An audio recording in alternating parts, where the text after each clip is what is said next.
The data said that we would win. Labour's got it in the bag. It's the closest sort of near-death experience I think the entire Cameron leadership experienced in all the years. But it also suggested that we might lose some southern seats. Nobody quite knew what Gordon wanted to do. I think we got into a mess because we didn't make it a decision.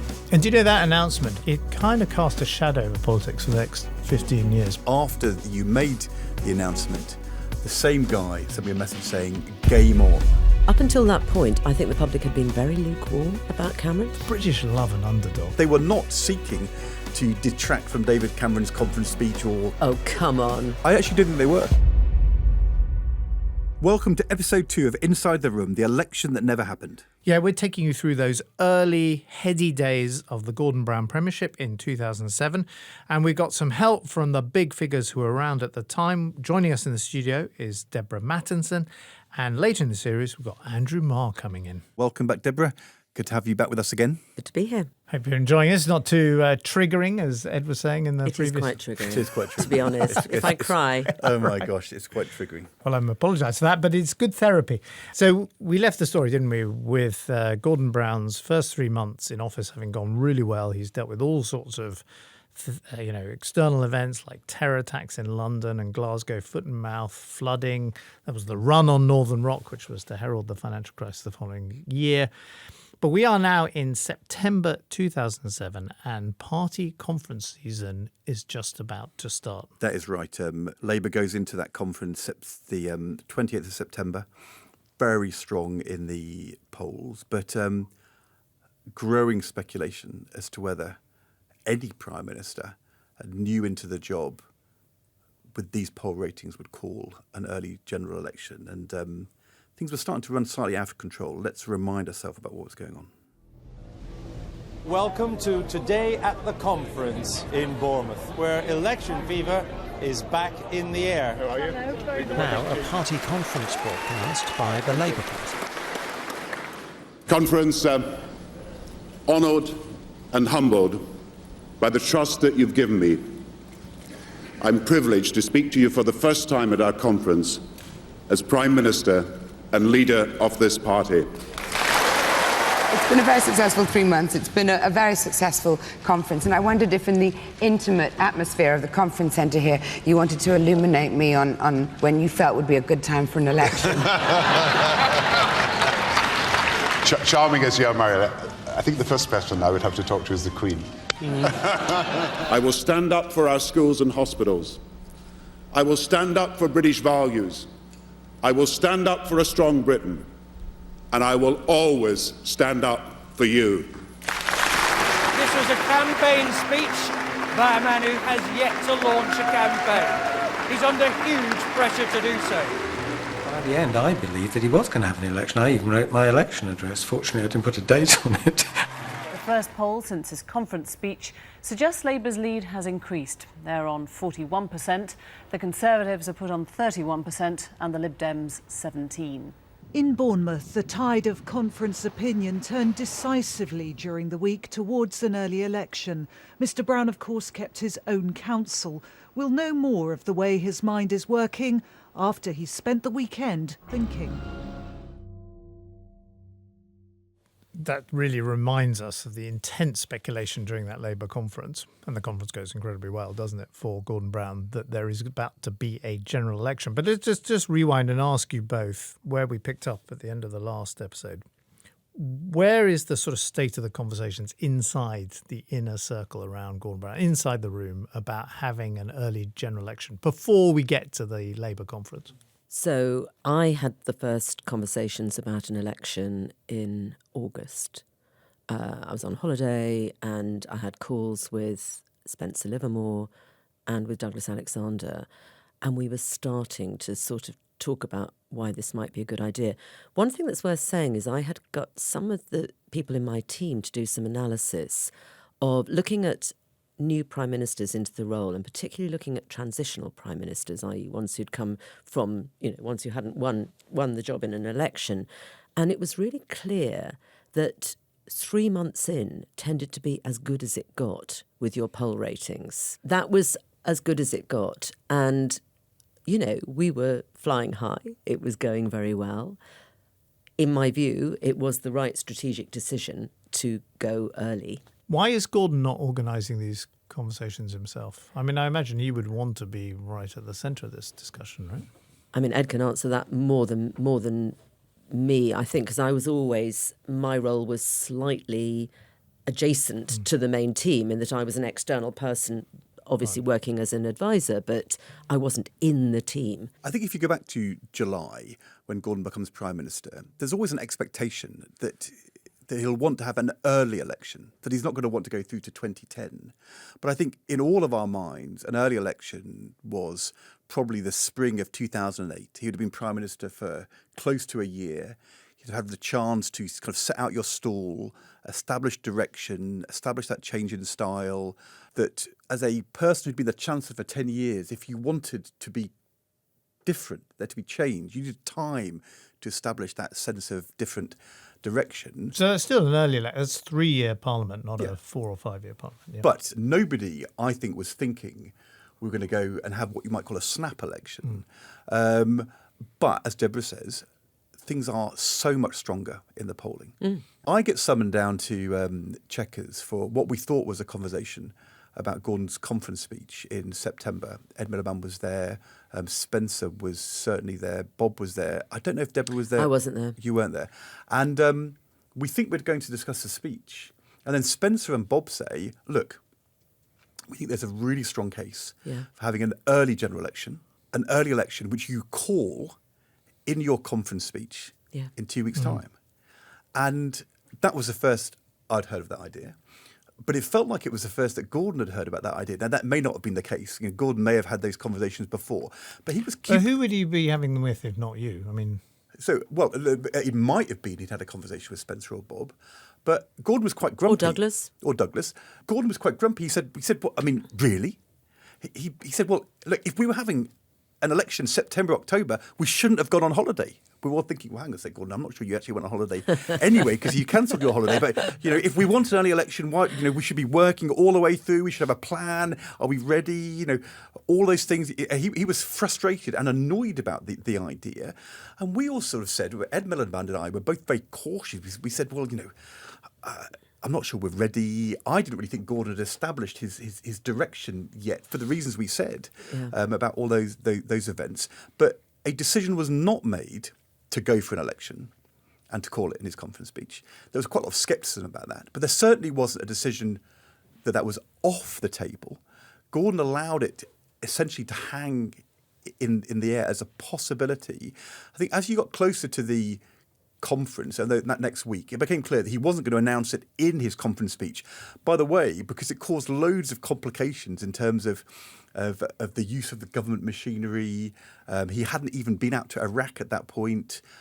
Could we do the fundraising? Were we ready? But it was certainly the case it was in the air.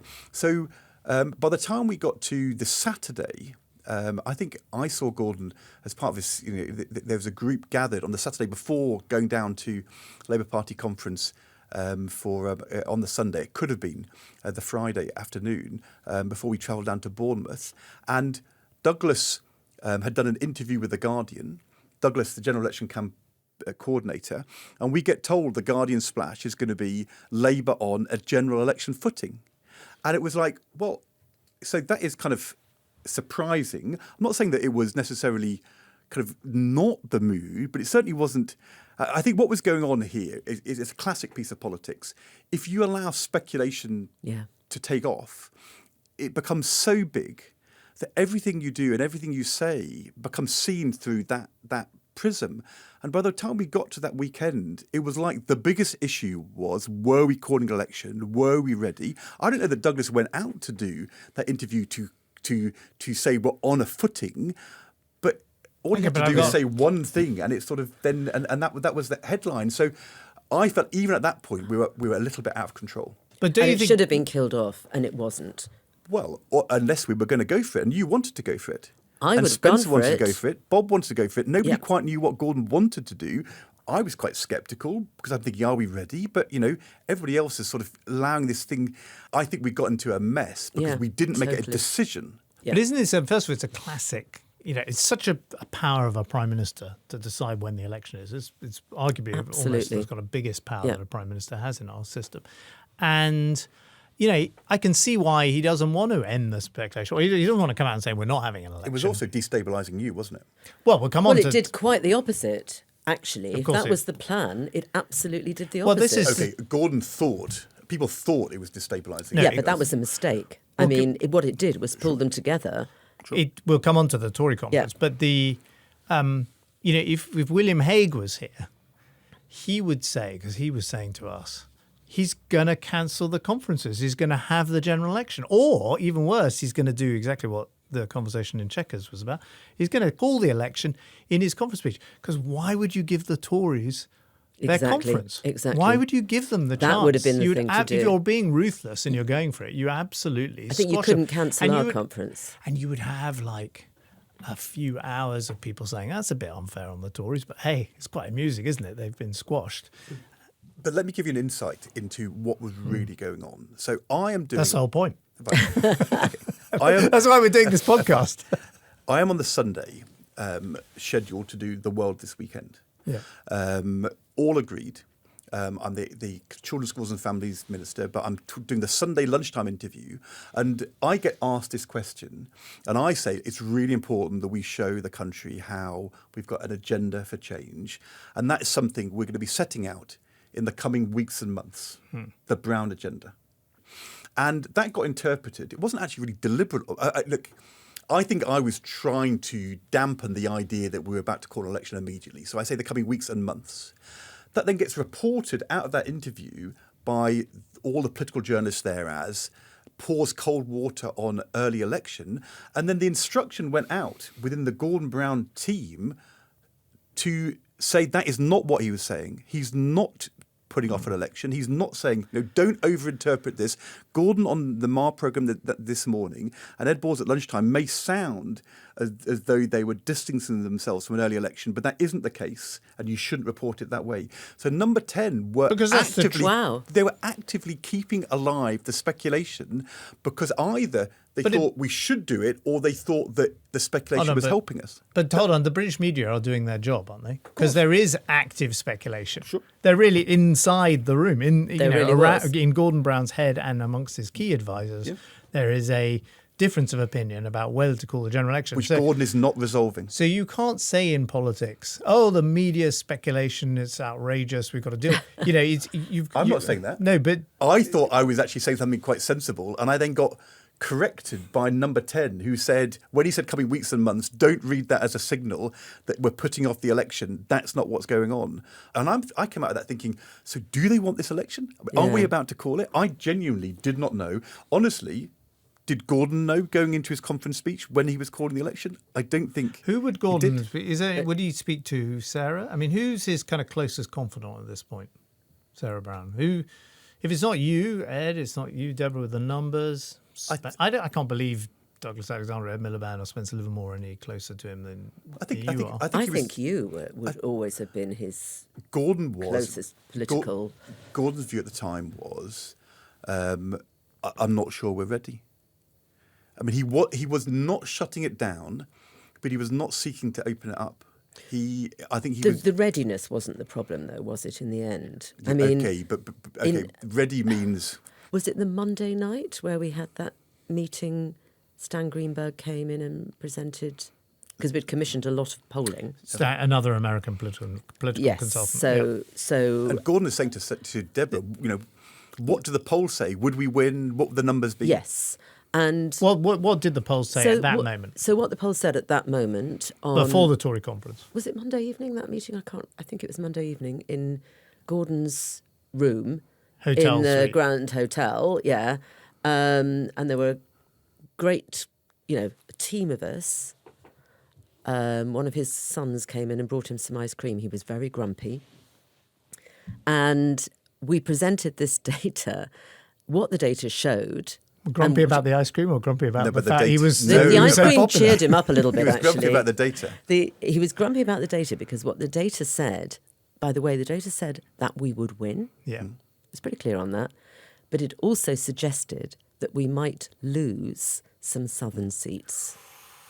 That's right. So it wouldn't be as big a majority. The could majority come was down. around So he 70. would- Tony Blair's majority was the around 70. 2005 It could be 70 majority down to was 40, that kind of numbers. exactly. It was exactly that, and this was not something Gordon wanted to hear, because this would mean he was doing less well than Tony. Totally separately from this, I am, as we all did, speaking to lots of media. The thing which happens at conferences is that you know, at any one time in the hotel lunch area, there could be one of us having lunch with the editors and senior journalists of the Times, somebody else doing the Sunday Times, somebody else doing the Guardian, somebody else doing the Sun or whatever. And I feel two things over those 2 or 3 days. One, that there was a negativity growing about the economy and Labour, which worried me. I mean, the media support was strong. The Telegraph had their first reception at the Labour Party conference for a very long time. The media was very up. Of course, they're always going to be challenging. That's their job. But I'm feeling in these conversations, and maybe this is the beginning of the Northern Rock worry coming through, that this is fragile. And the second thing, the speculation... You think the public sense... I'm a great believer, by the way, the public sense things often before the always, political and world. focus groups always tell that story before the polling goes too, and you could hear it. I certainly think that the media were sensing that, and that was what we were picking up in the conversations. And secondly, this speculation was going so strong that it was going to be really hard to pull it back. And I was talking to Nick Robinson from the BBC at a do, I think on the Tuesday night, and Nick said to me, do you think that he's going to take the risk of an early election?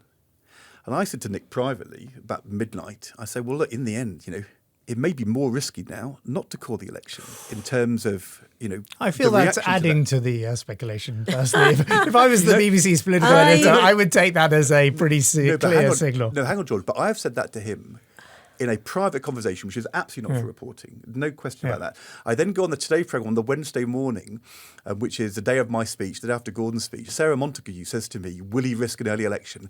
And in a loose way, because it was in my mind, because I'd said it, I said, well, of course, that depends upon where the risk really lies.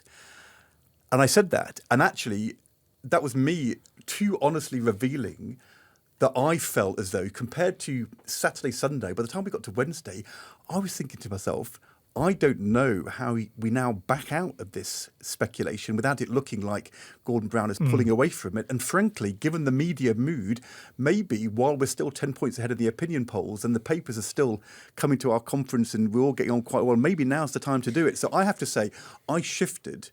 Because, you know, if Gordon had shut that down a week before, I would have said, right, cool.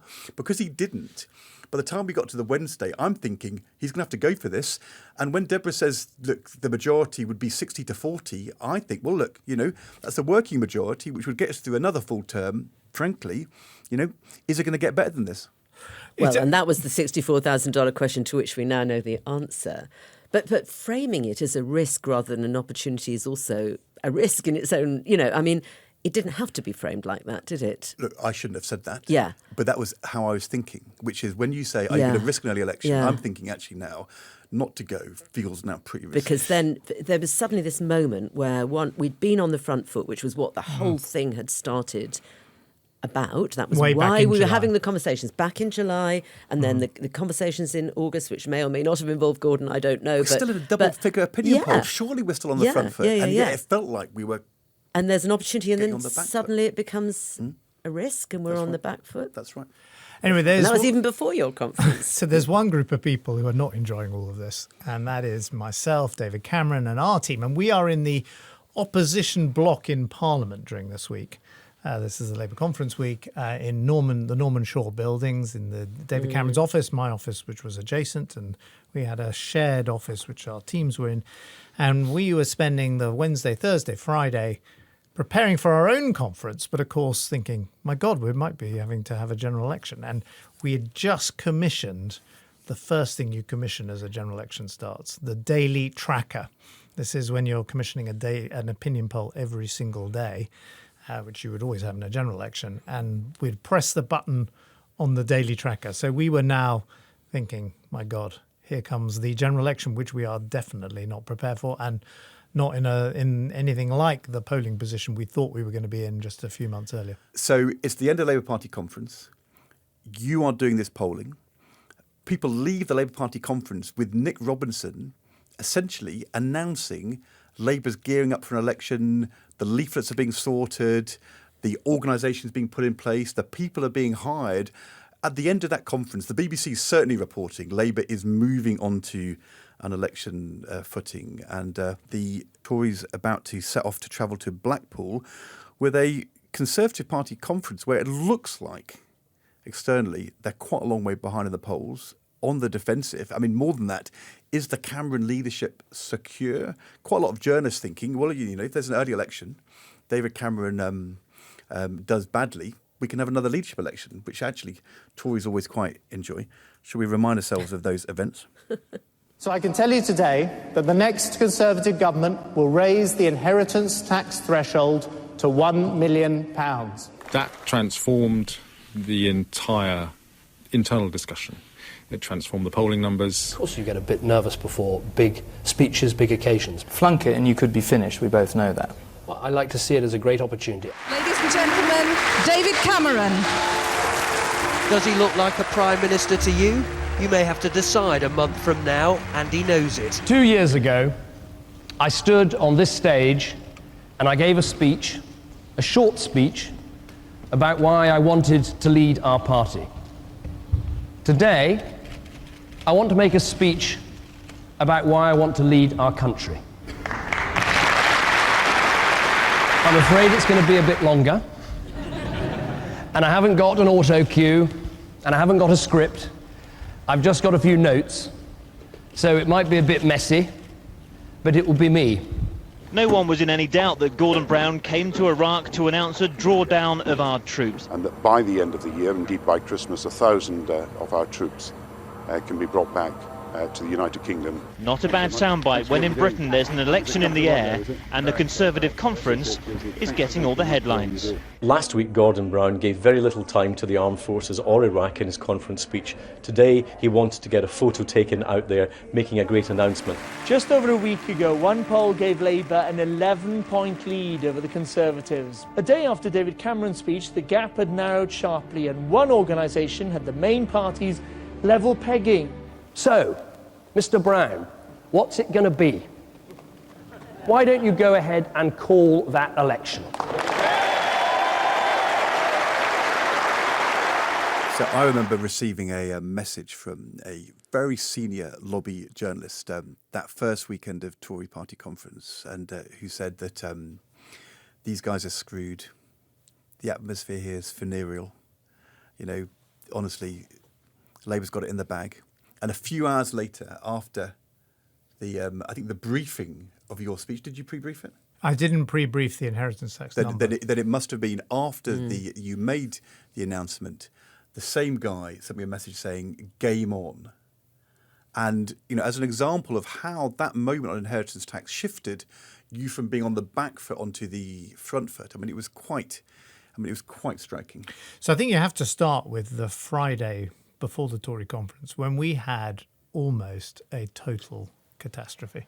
It's the closest sort of near-death experience I think the entire Cameron leadership experienced in all the years, including in Downing Street. And that was when all these plans that we had prepared for our conference, including the announcement on inheritance tax, were put together in an email. And a researcher in our team called Chris Skidmore, who later went on to become a member of Parliament, and I'm now a godfather to two of his children. He sent an email of these plans, all of the plans, all the press releases, everything that we'd prepped for this conference, he thought he was sending it to my chief of staff, Matthew Hancock. But in fact, he sent it to Mike Hancock, who was the Liberal Democrat MP for Portsmouth. And he realised immediately, came rushing to me. I just remember the feeling, a sort of pit in my stomach, and this is a fiasco. We're already under massive pressure. There's all the speculation of an early election. Labour are 10 points ahead in the polls, and now we've gone and screwed up the conference. We've got nothing to announce in the conference because this Liberal Democrat MP is going to publish this email. All of our announcements are going to come out and be ridiculed. And I remember going to tell David Cameron, just the most awful thing has happened. And he was unbelievably zen-like and calm and said, what will be, will be. I rushed round to Hancock's office, Mike Hancock's office in Parliament, to try and retrieve the email, which obviously was probably a full-on mission. And it was all completely sealed up, closed for the day, no sign of him. He later said, by the way, "Oh, I saw the email, but I didn't think it'd be fair to release it," which is absolute nonsense. He definitely didn't see the email and would only have seen it a week later when he got back from his holiday, or whatever he was up to. So that's how the whole thing started. And we really arrived in Blackpool. It was one of our last conferences in Blackpool, in those incredible winter gardens where, you're sort of stepping into history, the great speeches by Nye Bevan and Winston Churchill and, the great kind of political figures of the 20th century had spoken in the winter gardens. And we turn up there. But, ultimately a sort of band of brothers and sisters who've been working together closely in opposition, who think our backs are to the wall, but we are going to give it our absolute best shot at this conference to try and turn things around, but fully expecting that by the time the conference is over, we'll be into a general election. But once it didn't leak, you've got this inheritance tax announcement. How confident were you that it was going to work? Well, I had come up with this idea on a Greek holiday in Corfu. I think David Cameron in his memoirs talks about it being my hammock moment, because I was literally sitting in a hammock overlooking the sea thinking, what on earth can I announce at this conference? And it was a bit counterintuitive, inheritance tax, because we've been trying to say the Tory party has changed, it's modernising, we're into these other issues like green issues. By the way, we're doing all that to forestall another general election on the economy, which we lose. We didn't know that the financial crisis was about to happen, and we'd lost the 2001, 2005 elections on the economy. And we were trying to show that the Conservative Party wasn't just for the wealthy few. So kind of turning to inheritance tax was an unusual thing to do. But as Deborah, you were saying earlier in one of our episodes on this show, inheritance tax was there as a glaring issue that people were very concerned about. Essentially, the sort of thresholds have been frozen, property prices have gone up over the previous decade, and a lot of people either felt their family home was going to be in the inheritance tax threshold, or were going to be, I always thought when you looked at the inheritance tax numbers, they look very small numbers of people who pay it every year. But for every person who pays it, it's not they who pay it. It's basically, that's a person who's died. It's their estate who pays it. There are several children, so you have to multiply those numbers. And they're annual numbers, but if you times it by like 30 or 40 years, well, people thinking about their future, that's where you get very large numbers of people who are potentially caught by inheritance tax. And I think the kind of crucial thing I would say that I kind of came up with there was, how are you going to pay for this thing? Because I've been, as Shadow Chancellor, trying to say we are not going to have unfunded tax cuts, which had been the undoing of some of my predecessors in elections.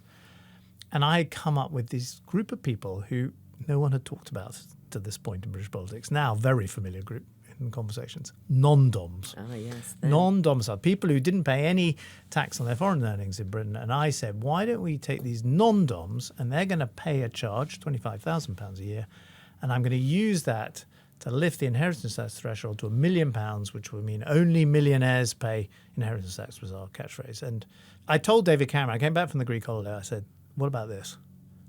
And he really liked it. And then I kind of socialised it with the broader team, Steve Hilton, David Cameron's other key advisors. They all hated it.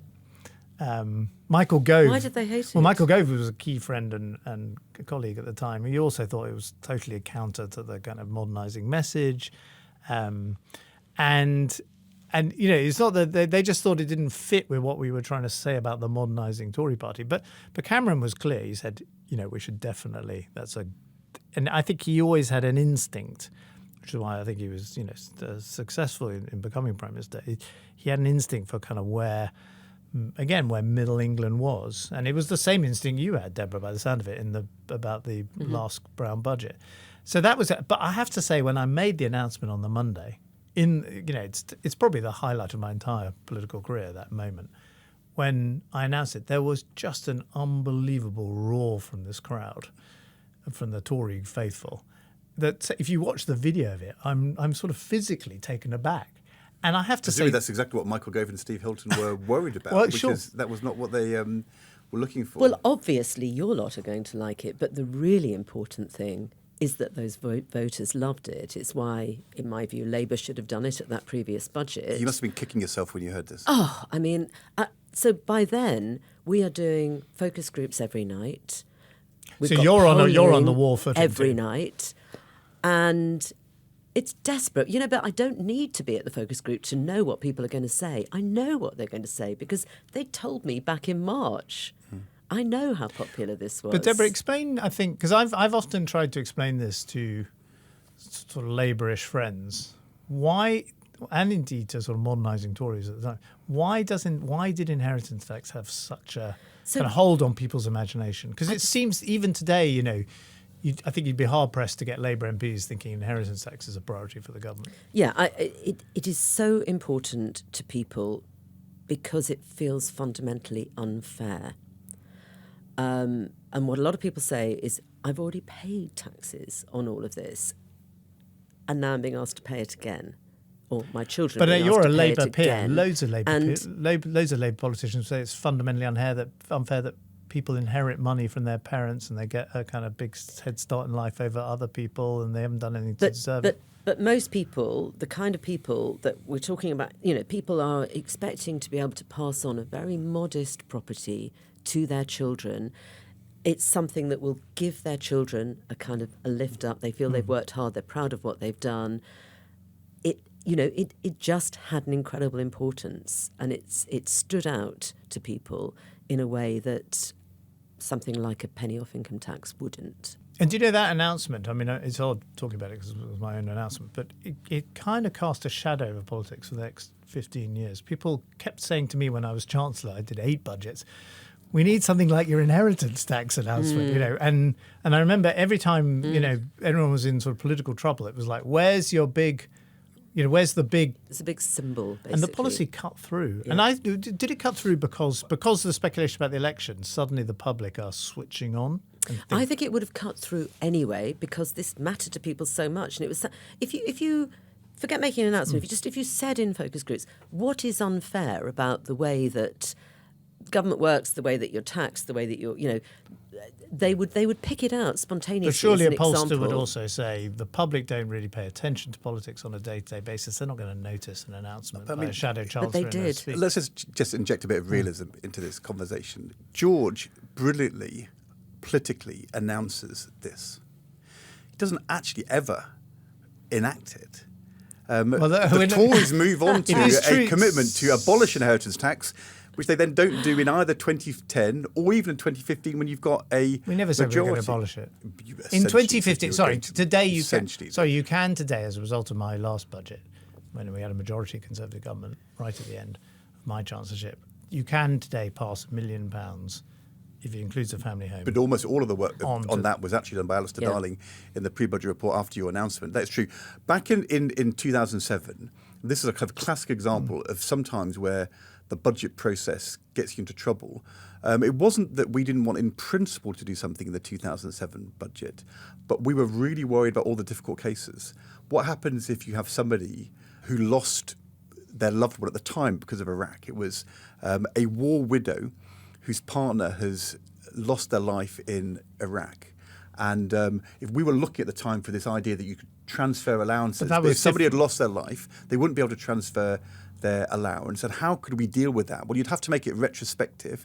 If you made it retrospective, how did you manage that without it becoming incredibly expensive? And in the end, we used the difficult cases to talk ourselves into a position where we decided it was all just too difficult and we did 10p in the basic rate instead. That is what happened. It is also the case, I think, we always felt that we could pin George Osborne's priority being inheritance tax cuts for the richest as a problem for the Tories. I was always slightly less worried about than Deborah was. But look, I don't deny that in the focus groups it had traction, partly because people feel as though this is aspiration being curtailed, even though, the vast majority of people were not in this net. They really do think that. And okay, so it wasn't done because it was too difficult to do. I don't know. I'm not sure. I don't buy that. I don't know. I see. I have no idea. But no one had links. What do you think instead? That we didn't do it because we didn't want to do it? I think that there was. I think it was just. It was decided, without reference to where voters were, that actually the income tax think would be a better thing to do. I think also linking it to non-domiciles paying, which was the very new clever. original idea, which Alice Darling then actually did copy a few That was very weeks clever. later. But so that's on the Monday of the conference. By the way, William Hague has got the whole conference off to a great start, by getting the kind of sort of restoring the morale of the Tory faithful who turned up and the Tory MPs. And by the way, the Tory faithful back then was a more diverse and growing group than you might think, because we had a successful few years of the Cameron leadership, so it was a pretty young-looking and more representative group of people. Now, I asked Andy Coulson, a good friend of mine and our director of communications at the time, for his memories of this conference. And by the way, Andy has a great podcast, Crisis What Crisis, all about the kind of thing we're talking about in this show. And it's well worth a listen. Anyway, Andy was running the show from a communications point of view up in Blackpool. And I asked him to talk us through the conference from his point of view. People quite rightly remember George and David's speeches, but there was a third speech, actually, that's worth remembering. We got William Hague to open the conference with what was essentially a sort of gag fest, crowd pleaser with a lot of jokes at Labour's expense, because we thought it would help blunt what was a mood of rebellion around the party and give us half a chance of being able to kind of set the road more positively. And then a few minutes in, there was a power cut and William's mic stopped working. Really not good, tumbleweed through the room. But William Hague is not a man who needs a mic, if I can put it that way, and he just ploughed on regardless, made a gag about Gordon Brown being spotted backstage pulling out the plug, and within a few minutes the room was in stitches. And that actually was the moment that things began to turn in our favour. Immediately after conference, we had sort of 24, 48 hours of wondering if the election was going to be called. The polls have moved in our favour. David had ended his speech with that, go ahead and call the election sort of rallying cry, which rather gave the impression that we were ready, but we absolutely were not. And had Gordon followed that advice, I think there's a very good chance that he would have won. But Gordon was rattled by our conference, who was rattled by his own mistakes, including going to Iraq during our conference, and he was stunned, I think, by the impact on the polls. More importantly, and Ed will know more about this than me, but I think there was a sense of humour failure about it all in number 10. Again, that mood in your team really matters in these moments. We sensed it and the media certainly did. Of course, there were two other significant things that week. First of all, David Cameron's no-note speech. Mm. So again, we were doing, as I said, focus groups every night, polling every night. I was not surprised by the reaction to the inheritance tax announcement and George Osborne's speech, but I was surprised at the reaction to David Cameron's speech.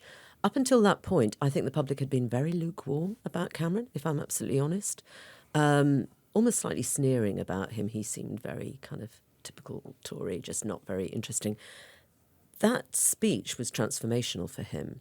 And people watching it, we were showing them clips of the news in the focus groups that night, were just blown away in a way that I found really odd, because I don't think it's that hard for a politician to do. Actors learn speeches and do them every night. It's not that much of a big deal. But in a world where people are looking for freshness and authenticity, and it spoke to that in a really powerful way.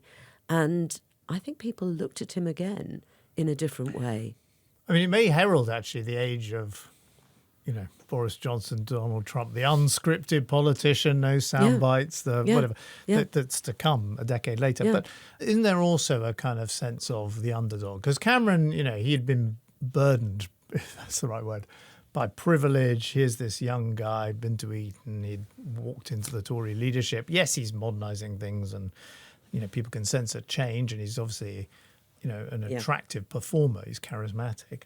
And I think, crucially, he looks like he could be Prime Minister, which I think is the critical test an opposition leader has to pass. Absolutely is the critical test. Which Keir Starmer passes and Tony Blair passes as opposition leaders too, but almost none of the other opposition leaders during this. People have to be able to imagine you on the steps of number 10 and not sort of... So but him, and I'm sure I'd include myself in this, others would include myself in this, we all look like we're quite entitled. And then suddenly... backs against the wall, it's not gone our way. Everyone's, we've had 2 months of terrible press from our point of view, and the momentum has gone all in the direction of Labour. And so, but the British love an underdog. They love a kind of guy who's going to come out fighting, and that's what David's decision to do the speech without notes, which has been copied since, but at the time was completely original. Was that this guy really wants it? Ed and I often have a discussion on the podcast and in private that I think one of the key things in politics is, do you show you really want it? The public's got to really sense you want this.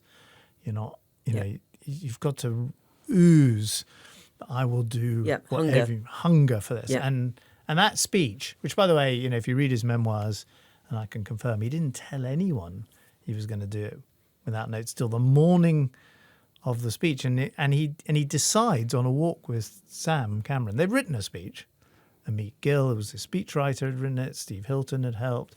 And so on, and I'd helped once I'd done my conference speech on the Monday. I was part of the team helping put the speech together.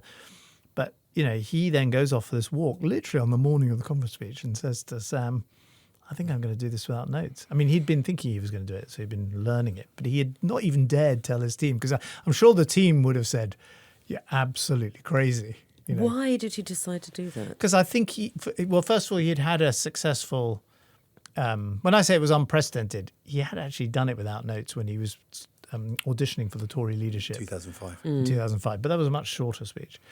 And I think I think like all people who, ultimately get to the top of politics and stay there, he kind of knew the moment. He knew he had to pull something out of the locker. He had to step. Big risk to take at that minute. But then sometimes you need the risk. And I think he knew it was like now or never, and that frankly, kind of what did we have to lose? Because we were absolutely expecting this election at this point, we were expecting to leave the conference and go straight into a general election.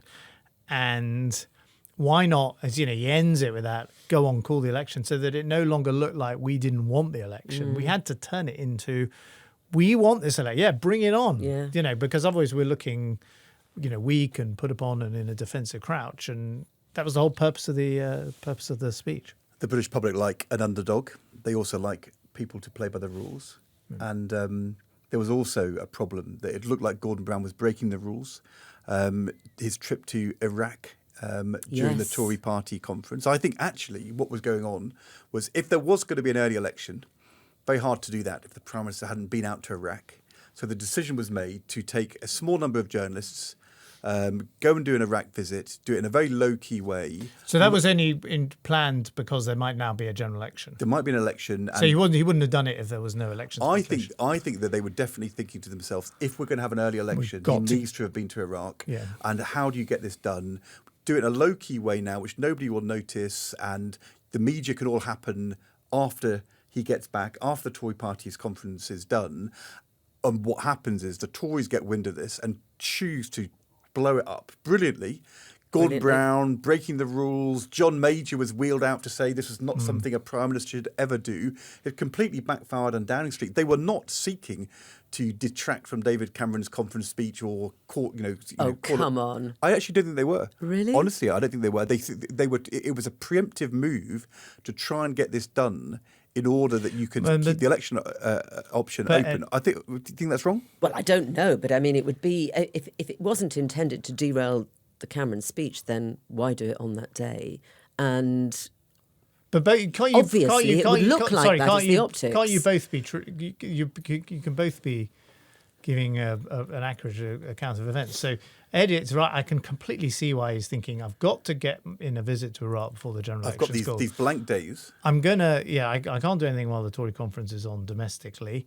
We might be calling this election on Friday, so I'll do the visit now. And Deborah, you're completely right, which is any kind of normal person outside the room, where you're not in the kind of group think of like, I better get a visit into Iraq, is going to go, hold on, Gordon, you can't visit Iraq in the middle of the Tory conference.